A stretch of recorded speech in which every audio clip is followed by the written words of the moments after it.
Open your Bible. Bobuli ne kitabo. Bikula Bible yo.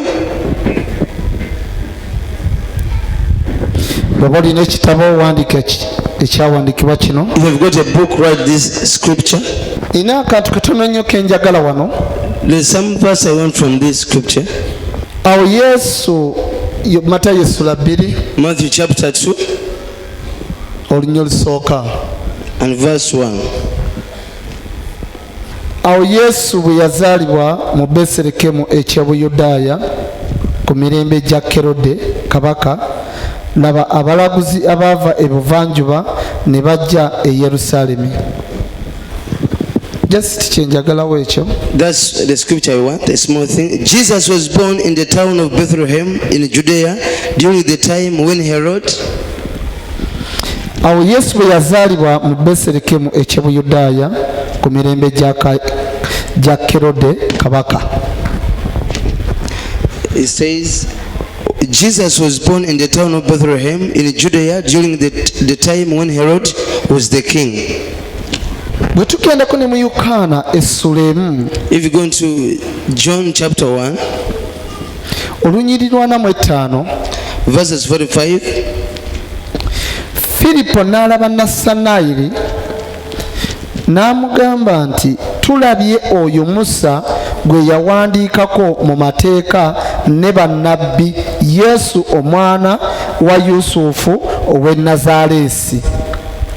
Nassanayiri n'amugamba nti, mu Nazaaleesi muyinza okuvaamu ekintu ekirungi?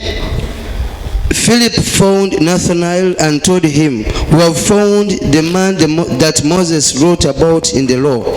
The prophets wrote about him too. He is Jesus, the son of Joseph. He is from Nazareth. But Nathanael said to Philip, Nazareth, can anything good come out of Nazareth? Kubira Yesu engalo ez'amaanyi. Right hand clap to Jesus.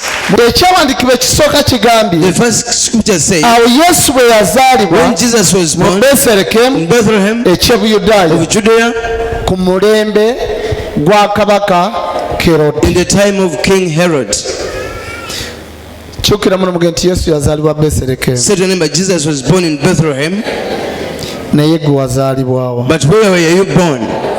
Wazaalibwa Rwanda? Were you born in Rwanda? Wazaalibwa Kenya? Were you born in Kenya? Wazaalibwa Kabale? You were born in Kabale? Wazaalibwawa? Where were you born? Kubira Yesu engalo ez'amaanyi. My turn clap to Jesus. Kakati ati wali mu Yokaana essula 1 olunyiri 45. In John chapter 1 verses 45. Mu Beselekemu. In Bethlehem. Kyukira muno muge nti mu Say to Beselekemu neighbor, in Bethlehem. gye bayita e Nazaaleesi. It is called Nazareth. Oba we wali akafo, Or there's a place. akatundu The gye place. bayita e It Nazaaleesi. is called Nazareth. Oba ekitundu kyonna bali bakiyita The Nazaaleesi. whole place was called Nazareth. I don't know. Tetugenze nnyo mu I've details. not gone in details. Kubira Yesu engalo ez'amaanyi. My turn clap to Jesus. Kakati Now, tulaba ebizibu bibiri we have seen two problems here, Yesu bye yasanga. which Jesus found. Kyukira muno muge nti wulira ebizibu ebibiri Say to your neighbor, listen, these two problems ebikwata ku mazaalibwa ago. concern the birth of your life. Ekisookera ddala, The first one yazaalibwa e Nazaaleesi. was born in Nazareth. Ekitegeeza nti Nazaaleesi That means Nazareth kaali kaalo kabi nnyo. was a poor place. Teri mugagga abeerayo No rich person can stay there. e Nazaaleesi. In Nazareth, Mukiwulira ekyo? you listen to that. Era Nassanayiri baamugamba, When Nathanael was told, jangu olabe Yesu come and see Jesus, eyawandiikibwa mu bitabo nti agenda who was kujja, wrote in the Bible is going to come, yuno avudde eri is Nazaaleesi. coming from Nazareth. Nassanayiri n'agamba, Nathanael said, Nazaaleesi? Nazareth? What are you talking about? Oyogera kuki? Nazaaleesi Nazareth? eriyo omuntu ategeera Is there anything ayinza okuba nga ava mu that Nazaaleesi? can come out of Nazareth? Eriyo omuntu eyasoma Is there anything educated ayinza okuba nga yava e who can Nazaaleesi? come out of Nazareth? Eriyo omuntu ategeera Is there somebody okuba understands nga ava mu who can Nazaaleesi? come out of Nazareth? teri omuntu yenna ayinza okuba nga yasoma Can somebody who is educated nga yava mu nazaresi come out from Nazareth, esangibwa mu lubuto lwa maama? which is found in the womb of the mother? Teri omwana eyava mu lubuto lwa maama? Is there a child came from the mother's Teri womb? omwana eyava mu lubuto lw'omukazi oyo From the womb of that woman ng'ategeera who understands n'afumbirwa and gets married n'atikkirwa diguli? and Tekisoboka. it is impossible. Ndowooza otandise okitegeera. Maybe you understand slowly by slowly. Kyava agamba mu Matayo That's why it says in Matthew eziti 21 awe watyo oba 22 21 or 22, agamba nti ejjinja abazimbi lye baanyumba the stone which the builders rejected lyafuuka ekkulu became the chief corner, ery'okunsonda. the chief cornerstone. Tuli mu kutunuulira ebizibu bibiri. We are looking at two problems here. Olwaleero Yesu Today Jesus byagenda okuvumula. is going to find.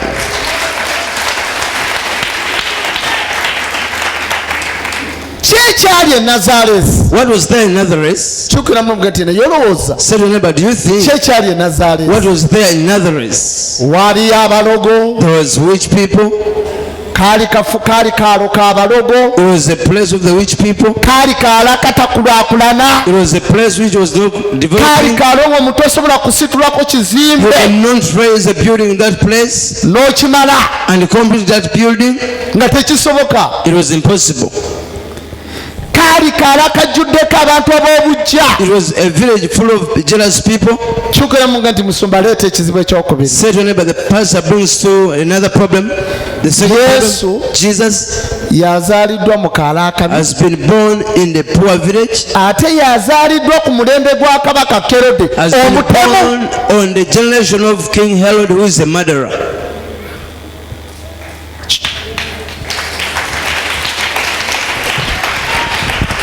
Ye yazaalibwa kaala akabi, He was born in a poor village. ate ye yazaalibwa ku mulembe He was born in the generation gwa kabaka omutemu of the king who was a murderer, Kerode. Herod. Azaaliddwa mu kaala akabi, Has been born in a village which is so poor, yazaalibwa ne mu kiraalo kya nte. in the cloud of a cow. Baba bakyali ku ekyo kaalo They were speaking about the poor village. akaalo kabi, The poor village kiraalo kya nte has mwazaaliddwa. been born in the cloud of a cow, Ate kabaka Kerode and King Herod amunoonya omutta.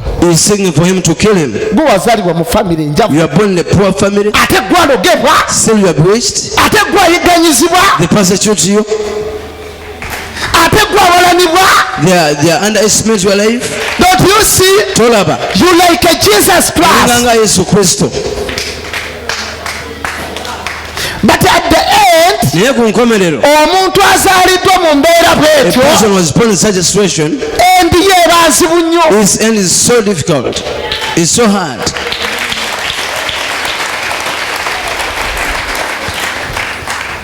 Owaayi, gwali ku mulembe gw'obwavu, You are in the era of poverty. gwalwala ebirwadde, You always get sickness. gwayiganyizibwa, You are always persecuted.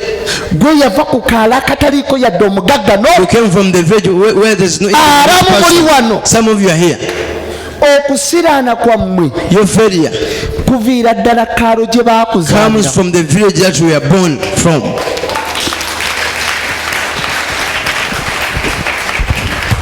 Kyova olaba nti ebitundu That's oba why ebyalo place of villages, kintu kikulu. it is so important. Kyova olaba Yesu gye yazaalibwa, That's why Jesus, where he was born, ekifo baakiteeka mu Bayibuli. the place was named in the Bible. Yazaalibwa e He Bethlehem, was born in Bethlehem.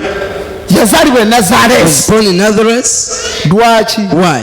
Lwaki baabineeminga? Why did they name the places? Olowooza lwaki baabiteeka muno? Were they put in the Bible? Kati obutundutundu obwalo buno bwe Now tuzaalibwako, the village where we are born, oyinza okusanga akaalo you can find a village. nga bwe wakaleka, The way you left it, nga buli woddayo nga bwe it wakaleka, is still the same way it is. era bwe kali. It is still, it is stunted. It is not developing. Abamu oli eno mu kibuga obonaabona, Some of you are in the city suffering. naye ebikubonyaabonya What torments you? wava nabyo mu kyalo. You came from them, with them from the village. Abamu oli mu nsi za bweru, Some of you are outside countries, America, UK, UK, America. nsuubira okuba nti bw'obanga oli mu America, if you are in America, I think, nsuubira okuba nti oli bulungi. I expect you are going to be well off. Nze dda amaalo gange Long ago from nga ne bwonjako obulazi omuntu avudde e London. you show me a person who comes from London. Nagamba maama, I could say, oh mama, oba abo tebazaalibwa nganze. well, they not born like the way I was born. Kyokera mwemuge nti naye obwavu bubi. Certainly, but poverty is so bad. Waliwo wano omuntu omwaka guggwako There's a person here who spent the whole year. nga tofunyeeyo simu eri You have international not got an international call. wadde neevaako wano mu You Sudan, coming from Sudan, nearby country here. wadde simu evaako wano mu Or Sudan a call come from Sudan nekkubira nti oyogereko to n'omuntu call from ali ebweru wa somebody Uganda. who is overseas. Omwaka ogumalako n'okwata okubiri You n'okwata spend the okubiri. whole year, the second and the third year.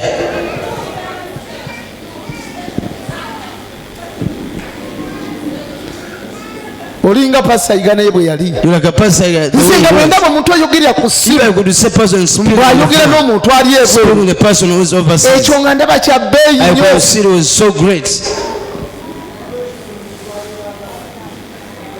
Naye kati pasa Yiga Now, Pastor Yiga, abankubira amasimu the okuva people calls me from overseas. n'obwongo ne mpulira nga n'amatu ganna. I feel I don't want. I'm tired. N'oli oli nga ali mu Australia, You hear a person from Australia, oli ali mu America, other from America. naye ng'ebizibu by'alina The problem that he has, bisinga n'ebibyo gwe gwe yaleka e they Uganda. are many than the one he left in Uganda. Kyekiri kye nkugamba That's what I told you at first. nti mujja e Kampala okukola, You come to Kampala to work, mulinnya ennyonyo ne mugenda musiza ebweru, your body plan to go overseas, naye ebintu by'okkaalo wali. but the things from the place of birth, Ekyalo kiri, that village where you are born, erinnya lyakyo the name of that village likyakuliko. is still upon you. Wasiraana ng'akaalo k'ewamu You failed like the same way your village failed. bwe kaasiraana. It failed. Nino bintu bino birina okubikkulirwa, There's a revelation out of the things. ate era nina ensonga lwaki nkirezi. I've got reasons to have brought it right now. Okusiraana kw'akatundu gye wazaalibwa, The failure of the place where you are born, okubonaabona kwa maama the suffering of your mother kukyakweesibyeko. is still sticking on your life. Obonaabona nga maama wo. You suffer like the way your mother suffered. Okubonaabona kwa kitaawo The suffering of your father kukyakweesibyeko. is still sticking on you. Okubonaabona kwa Yesu The suffering of Jesus kwe kubonaabona kwa katundu kali is the same way that place suffered ak'e Nazaaleesi. from Nazareth. Bannange kamwesibako. It sticked on him. Dde wano lwazaalibwa bw'ati, When he was born, Kerode n'amuyigganya. Herod began to persecute him. Kerode newankubadde yafa, Much as Herod died, era baasigala bayigganya Yesu. still they continued persecuting Jesus. Kaakati nno Now, nziramu ekibuuzo kyo. once again, answer your query. Waliwo abajja ne bagamba musumba That some people say, Pastor, nti wangi omulabe wange yafa, my enemy died. ne ndowooza nti ŋŋenda I kutereera. thought I'm going to be well off. Kati ate embeera Now the ng'ekyeyongera. situation is worsening. Oyo yafa, He died, naye era waliwo abaasigalawo but the people who remained abakyakutambulirako. were still against you. You are not supposed to tolina You are not kulirakisinga supposed to relax. nti kasi oli afudde, Since he has died, kati wapasega ne besigenda I kusaba. don't go to Pastor to pray. Nyiikira okusaba. You be diligent and pray. Saturday night Saturday night, tugenda kuwangula buli kimu we are kyonna. going to overcome each and everything. Tugenda kuwangula buli kimu We kyonna. are going to triumph over everything that comes your way. Nyiikira okusaba. Be serious in prayer. Kerode yali mulabe wa Yesu, Herod was an enemy to Jesus. yafa, He died, naye era Yesu but still Jesus yasigala akyayigganyizibwa. was persecuted. Ne batuuka omukomerera ku musalaba Even he crucified him on the cross. n'afa. He died. Kyava kugamba mu Luka essula 18 That's why he said in Luke chapter 18, n'olunya olusooka, verse 1, kyava kugamba he says, temukoowanga kusaba. never get tired of praying. Emisana n'ekiro Day and night, temukoowanga kusaba. don't cease to pray. Kyova laffe abalokole That's why Balokole, tugamba nti obudde bwonna saba. We say that all time we pray. Tetuliko olunaku nti lwa Saturday. We don't have a day like a Saturday. Kati waba omusevensi dda janvunaana. There's a Seventh Day Adventist. Aŋŋambye nti Saturday lwaki temusaba. We say that why don't you pray? Tetusabye Saturday. Haven't we prayed on Saturday? Mwatuuse dda wano saa 12 zokka. You came just earlier. Abamu mwakedde wano. Some of you came earlier in this place. Sabanga buli lunaku bwe kiba kisoboka. Every day if it is possible. Obutakoowanga. Never to cease. Y'engeri gye tugenda okuwangula. That's how we are going to overcome our enemies. Mukama mulungi. God is good. Abonaabona Yesu. Jesus is suffering. Akaalo kali kwe yazaalibwa nze kwe nina ensonga. The place where I was born, I've got a reason. I'm sticking on that place. Kyukiremu muga nti akaalo okuwazaalibwa. Say the name, but the place where you are born. Kandibanga kalina ensonga. Could be there is an effect on your life. Family muwazaalibwa. The family that we are born. Kyandibanga erina ensonga. Maybe there's a reason as to why. Naye kyukiremu muga nti okubonaabona si kufa. Say to your neighbor, suffering does not mean that you are going to die.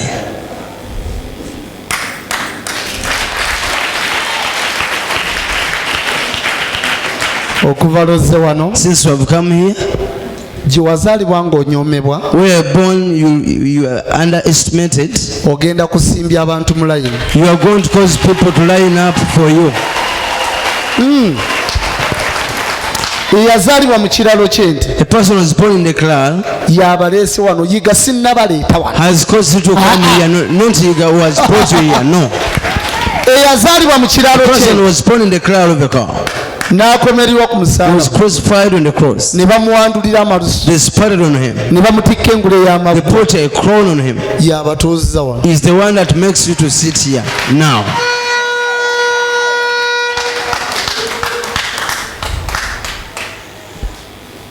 Waliwo amagoba oluvannyuma lw'okubonaabona. There is a prophet after suffering. Kyukiramu muga nti waliwo amagoba. Remember, there is a prophet you gain oluvannyuma lw'okubonaabona. from the great suffering you go through. Waliwo okusinzibwa. There is being worshipped oluvannyuma lw'okubonaabona. after a suffering. Oluvannyuma lw'okubonaabona. After suffering, kati musinza ye. now you are worshipping him. Yesu y'abatuuziza wano. Jesus makes you to sit here now. Nze Yiga siina yadde otwanyina. You doesn't have even a single power Otubaleeta wano. to bring you here Oba otubatuuza wano. or cause you to sit Awatali Katonda wano. without the Lord my God. Omanyi kye kitegeeza? You know what it means? Wano waliwo abaali batanjagala. The people could not love me at all. Mbalaba. I see. Wano waliwo eyali anvuma. There's somebody here who used to abuse me. Nga mwali munvuma nga. Used to abuse me. Ekyo ekisajja kyantama. That man, I'm fed up of him. Now you are here. Kati oli wano.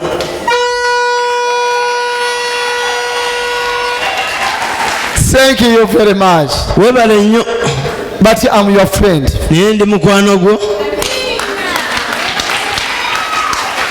Oba oli tonjagala. If you hated me at first, ebyo tubyerabire. let us forget that. Now you are my friend. Kati oli mukwano gwange. You are my son, you are my daughter. Oli muwala wange, you are my brother, you are my sister. Muganda wange, sister wange, mwannyinaze. Pastor is your friend, your brother is your father is yours. Taatawo. Everything. Kyava agamba mu Matayo essula 10. That's why it says in Matthew chapter 18. 10 awo 11 we watyo. 11. Agamba mujje gye ndi. Say, come to me. Mwe mwenna abakooye. All you are labor and heavy laden. Nange n'abawummuza. Then I'll give you rest.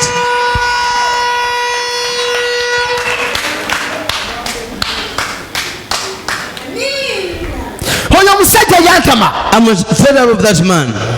Ne Yesu baamwogerako bwe batyo. Even they spoke about Jesus like that. Ate kyenjagala obategeeza. What I want to inform you. Teri yali akoze bulungi. There is no person who has ever done good. N'atayitibwa mubi. And not called bad. Kola research yo. Make your research. Abantu bwe wakolera obulungi. The people that you did good things to. Right now. Mukasera kano. Be balabe bo. They became your enemies.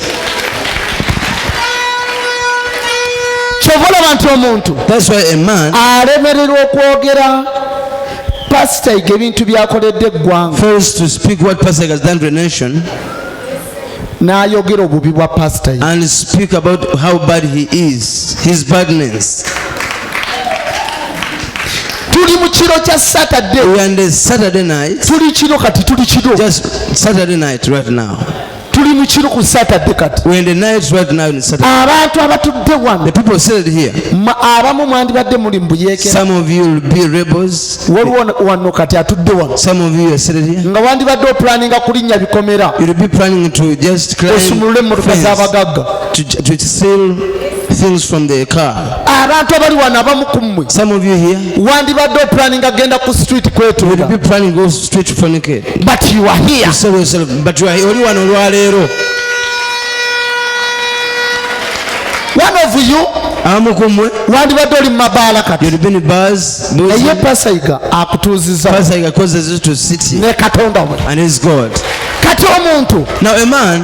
Wano waliwo abantu. The people here. Omuntu obadde otuuse ku extent. You had come to an extent. Eyeewa obutwa. Of committing suicide. Olw'embeera embi. Because of the bad situation. Okwessaamu mugwa. Of strangling yourself. Pastor Yiga nnyambye abantu bangi. Pastor Yiga has helped a number of people. Bensuuziza obutwa. That have caused them to dump their poison. Nyambye abantu bangi. I've helped many people. Bensuuziza emiguwa. I've made them to dump their ropes. Nga baagala okwetta. They wanted to strangle themselves. Just because of the situation. Kati omuntu ayamba gavumenti. A person helps a government like this. Omuntu akola ebintu mu ggwanga. A person does the things in the nation. Tebasobola keera. They cannot one time. Ne boogera ku bulungi bwe. Speak about his goodness. No.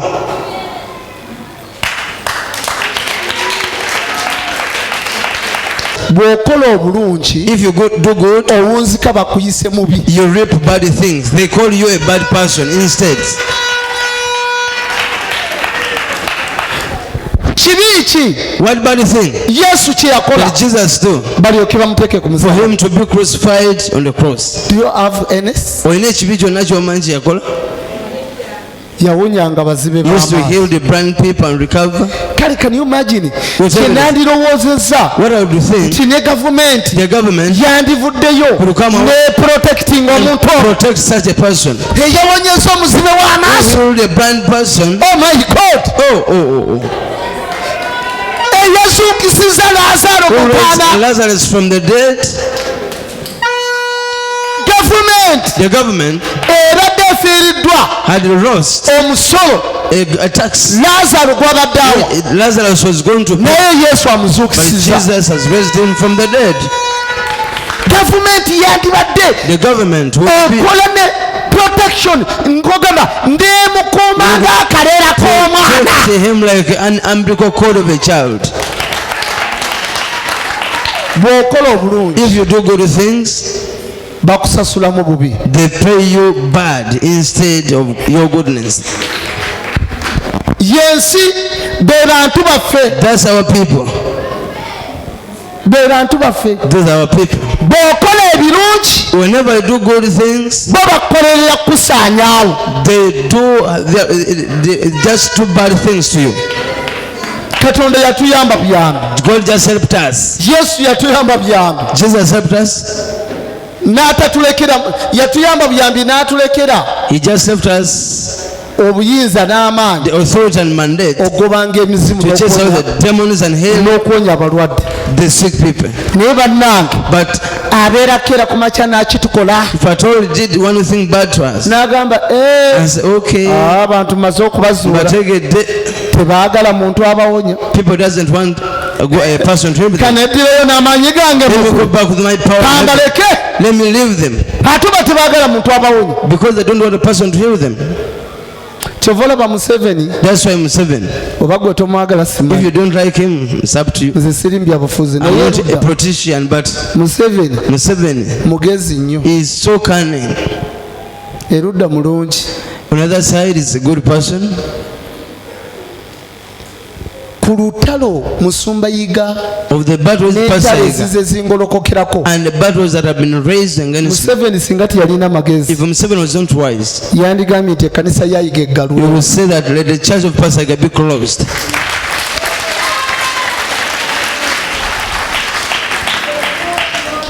naye atula eri nagamba But sits over there and said, musumba Yiga Pastor Yiga, alina bamukkiririzaamu. has got believers.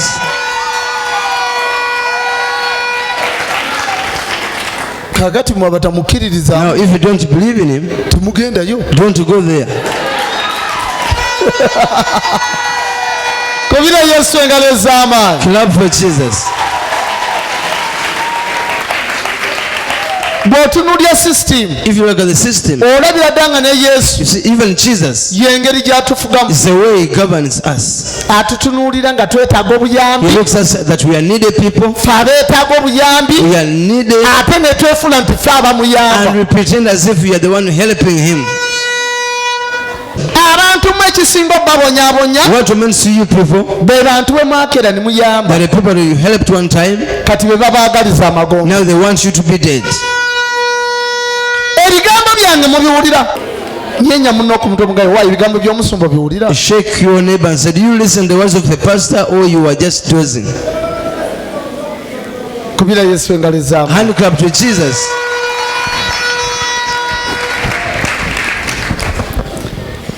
Yazza musango ki bali kulamuteeka ku musalaba? Which case did he committed for him to be crucified? Tewali musango gwe There's yazza. no case that he committed. Kati nzizeemu ekibuuzo kyo naawe I've aliwa. answered your question, you. Obeera n'obuuza niba naye. Sometimes you say, Eyandoga person who preached to me, namukola ki? what did I do to him?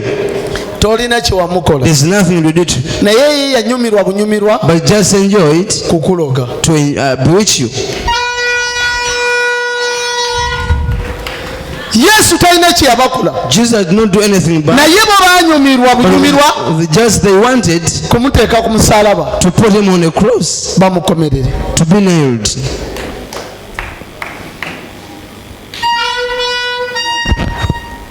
Bamukomerera ku musalaba He was nailed on the ne cross. bamujolonga He was despised. ne bamuteeka mu ttaka He was put in the soil. n'avaayo Then he came out n'agamba and he said, mpeereddwa I've obuyinza been bwonna given the powers mu ggulu from heaven ne ku and on nsi. earth.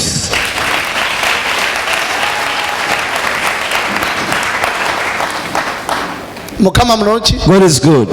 Weebale wazaalibwa kaala akabi. Since you are born in a poor village, Abakuloze many people have n'abakusekerera bewitched you. n'abakuwalanye Those have been n'abakusootolezaako just standing ebisooto against you. obamanyi You know them. obategedde. You understand. Naye kati kyekiseera It's time for you. ogenda kutuuka ku You reach a ddaala level eritambula. of walking.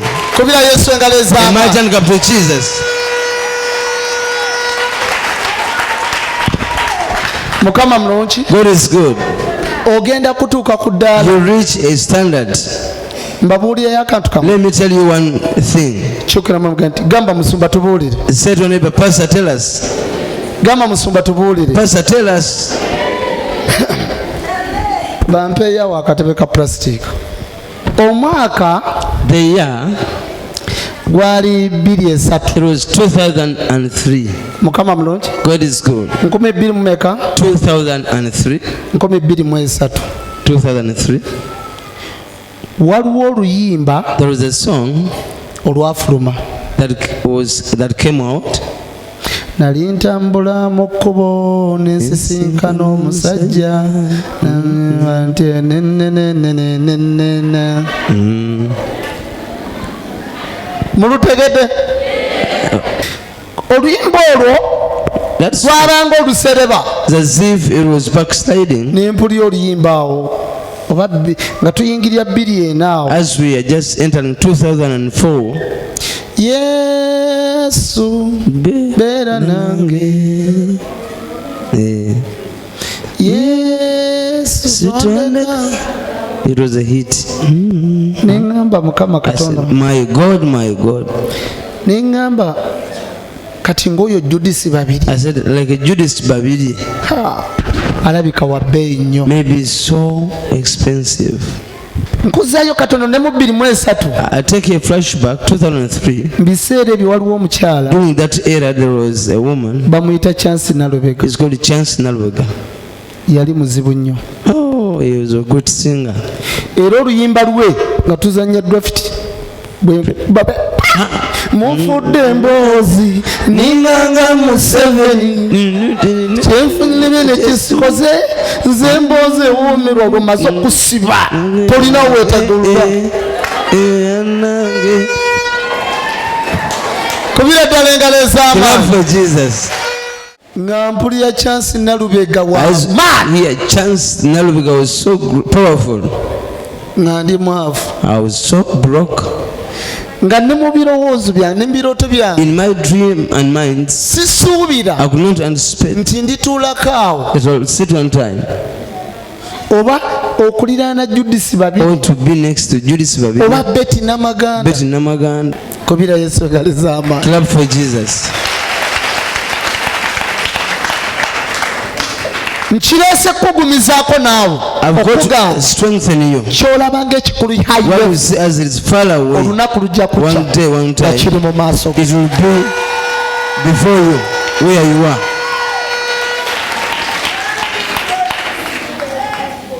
in 2016-2017 Betty Namaganda Betty Namaganda, najja she came okuyimba mu kyaki wange to sing to my church. 2010 Kati mu 2011 Judisi Babiri twali nayo Judas Babiri came to perform, and she performed here on this pulpit. naye nkulaza akatambi emabega I show you a flashback. abantu bennalabanga nga bali high level The people I used to see that they sirina were, na ssuubi I don't have any hope liyinza kutuulako naye that awo I will sit with them where they sit. tuli mu Saturday night Tuli mu kiro eky'olwomukaaga ekiro, mbawa ekintu kyenkulaga nti weŋŋamba nti Mukama agenda kukusitula I said to you that if God is going to raise you up, mba nkitegeeza I mean it, Mukama agenda kukusitula. God is going to raise you up.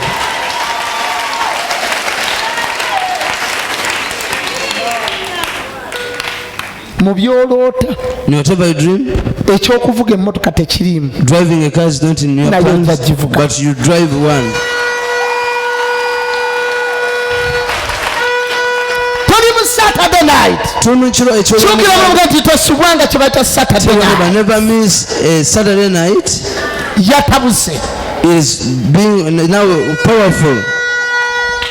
mu bulamu bwo olina ekintu ky'otalowooza You nako have the family you don't expect nti oba olikituukako that you reach that thing, you nti have oba naawe olituukako That you mu reach. kitiibwa ky'embaga in a glory of a wedding, being wedded in the church.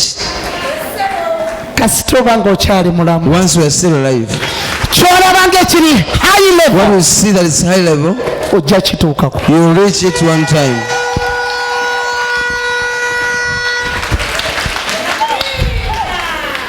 okimanyi You know, waliwo omuntu alina enjogera egamba there's a person having said, naye bannange okuleka nga ndi musiru unless I'm full, nze ngangula engatte y'emitwalo 5 can I buy a shoe, a pair of shoe of 0.5? nze ngangula olugoye emitwalo 3 Can I buy olugoye lumu a shirt of 300? It is impossible. ngenda wali mu wino I just go to nendyoka shopping engoye zange I shop my shirts and t-shirts. ate nno Let me tell you, ffe mu bulokole tulina kye tuyita okuwolereza ensobi in celebration, there's what is called, kye omuntu bw'akola ensobi n'agiwolereza if a person does a mistake, that is people. waliwo wano abantu abawolereza obwavu bwabwe There are people that just cover their poverty. kati nno olaba olugoye lw'omulina olwo munamba ate olugoye lw'omulina ekibitiziba You nnungi know, they always go. olugula nno n'onoonya lwambadde nga tomulaba You cannot be a obwavu person. bw'owolereza tolina kulambayo mu wino You should not buy clothes in Owino. kyogera mu mugati abo bawolereza bwavu Say to your neighbor, you are covering on your poverty. abo bawolereza mbeera You are yo just covering on your situation. no Nedda. njagala otuuke ku ddala nga n'olugoye lw'olina I okwambala want you to reach a level that olunoonya mu maduuka g'omu Kampala nga the clothes that terulimu. go to put on, you look for it in the shops of Kampala when it is not there. kintu ky'olaba ng'ekiri high You level see it's on a higher level. mukama agenda kissa wansi w'ebigere It's going to put it beneath your feet. kulangirirako kyolabanga kyotasobola kukola ogenda kikola. You'll do it. Nkaddemu. Should I repeat? Kyolabanga kyotalituukako What you see that you'll never reach, mazima olikituukako. for sure you'll reach that thing. bye nalootanga In whatever I was planning, ekyokulinnya ennyonyi tekyalimu. flying was not in my plan. Ani agamba nti Saturday night enyumidde nnyo? Don't say I'm just enjoying Saturday night. Kikubira engalo ez'amaanyi. A mighty hand clap for Jesus. Kyolabanga ekikuli waggulu What ennyo you see something ekiri above, high level. on high level, wazalibwa mu Besereke, you are born in wazalibwa Nazareti, Nazareth, mu kaala akabi Etuwa ak'emawogola from Mawogola, akatategerekeka. just like that. Weerabanga n'okulinnya ku nyonyi si kirooto You kyo. cannot even fly. Kyolabanga ekikuli What you waggulu. see as is far away, Kyolabanga ekizibu. that is a problem. Olunaku lujja kukya. One day, Mukama kisse wansi God is going w'ebigere. to put it beneath your feet. Kyukira muno mugamba ekiseera So ekigenda when the kutuuka. time will come, bye wali olabanga ebyama God is so as powerful thing, mwana nga tebikyakulya will never naawe. be powerful to you anymore.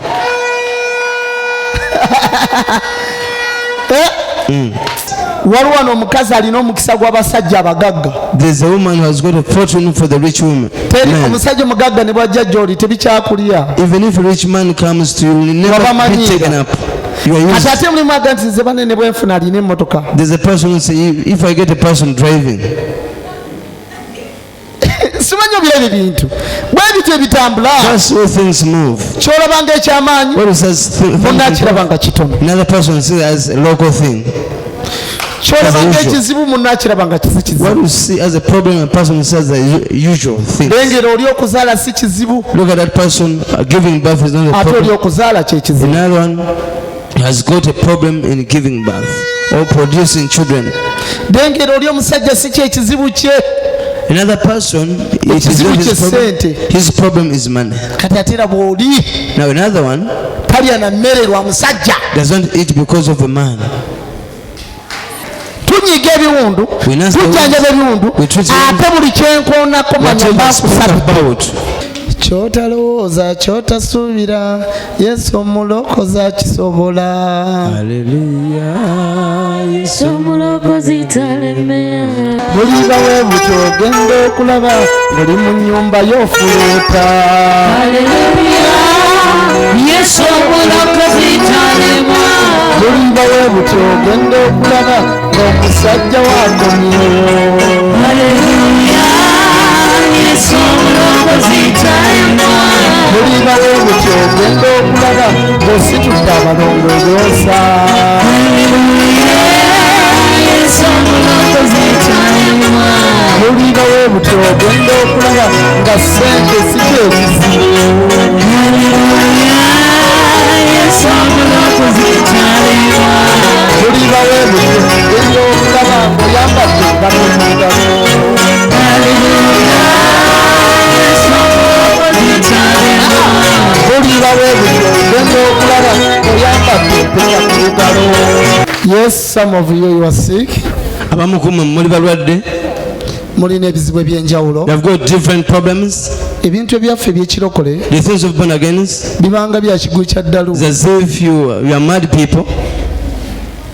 Olabanga abali mu muzannyo. It's as if you are joking around. But according to my revelation, Okusinziira mu kubikkulirwa kwange, mbeera n'ebintu bingi bye mbikkulirwa. I have got many things I've got revealed to.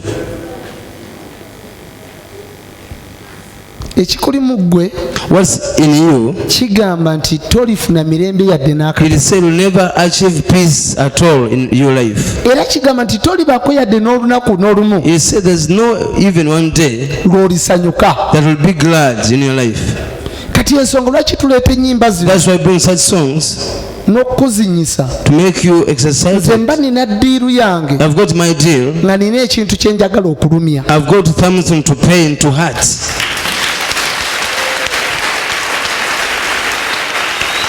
bwe nkugamba nti yogera ekigambo bweki Once I said I speak this word, ti mukama njagala nfuna omusajja omwaka guno I want to get a man this year. mba nina eddogo ly'ensomooza There's a ritual I'm challenging ery'omukazi mukakitamu of your stepmother atabaagaliza who does not want you to get married in a writer's marriage.